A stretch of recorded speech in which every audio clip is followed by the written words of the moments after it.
बिल्कुल जितना दिल रंजीदा फ़लस्तीन के हालात पे है, तारीख़ का सबसे बड़ा जबर है, सफाकियत बर्बरियत की एक कहानी है। वो जो मज़लूम बच्चे जिनके नोहे हम सुन रहे हैं, दिल कांप जाता है और बेतहाशा हमदर्दी का इजहार भी है। डिप्लोमेटिक फ्रंट पे पाकिस्तान गवर्नमेंट शायद दुनिया की पूरी दुनिया में वाहिद गवर्नमेंट है जिसने प्रॉब्ली शायद I need to be corrected on this, और मेरे मुशाहिदे में ऐसे है कि पाकिस्तान ही ने सिर्फ इसराइल को तस्लीम नहीं किया। पाकिस्तान के इसराइल के साथ कोई रवाबित नहीं है, सफारती तल्लुकात नहीं है। हमारे पासपोर्ट में क्लियरली लिखा है कि हमारे शहरी भी वहाँ पे नहीं जा सकते। पाकिस्तान ने हर मौके पे, मैं ख़ुद अक़वाम मुत्तहिदा के उस इजलास में मौजूद था जिसमें वज़ीर आज़म पाकिस्तान की तकरीर का बेशतर हिस्सा फ़लस्तीन के मौके पर था, और अक़वाम आलम के सामने उन्होंने फ़लस्तीन के ऊपर की गई इसराइली बर्बरियत के ख़िलाफ़ बड़े जारखाना अंदाज में आवाज़ उठाई थी।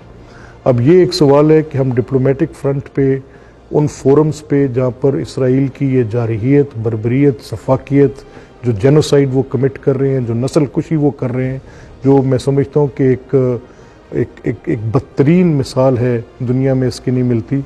एक तो ये सूरत है कि जिस पे बात हम डिप्लोमेटिक फ्रंट पे करें। एक आपके जज्बात की अक्कासी है कि क्या हमारी अफवाज ये रास्ता ले सकती हैं कि वो फ़लस्तीन पर होने वाले मज़ालिम के नतीजे में उस जंग में जाकर ख़ुद खड़ी हो जाए और वो जंग लड़नी शुरू कर दे, तो फिर उसके नतीजे में जो एक तीसरी आलमी जंग छिड़ेगी, उसके नतीजे में लाखों करोड़ों अरबों लोग मुतासर होंगे। उसके नतीजे में तो फिर कुछ रिस्ट्रेंट्स भी आती हैं कि इसको सिचुएशन को कैसे टेकल किया जाए।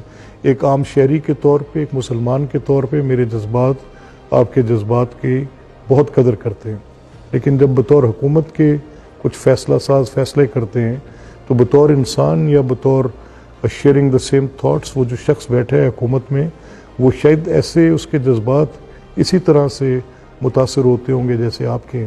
लेकिन हुकूमत साजी के फ़ैसले में ज़िम्मेदारी का एक बड़ा पहलू है, और उन लोगों के लिए पूरी मुस्लिम उम्मा को खड़ा होना पड़ेगा।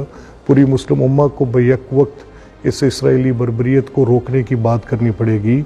इसराइली जारहियत सिर्फ शाम, फ़लस्तीन इस जगह पे मसला पैदा नहीं कर रही, वो सिर्फ ईरान के साथ किसी प्रॉक्सी वॉर में इंगेज नहीं है, उन्होंने पूरे मिडल ईस्ट का अमन तबाह किया हुआ है।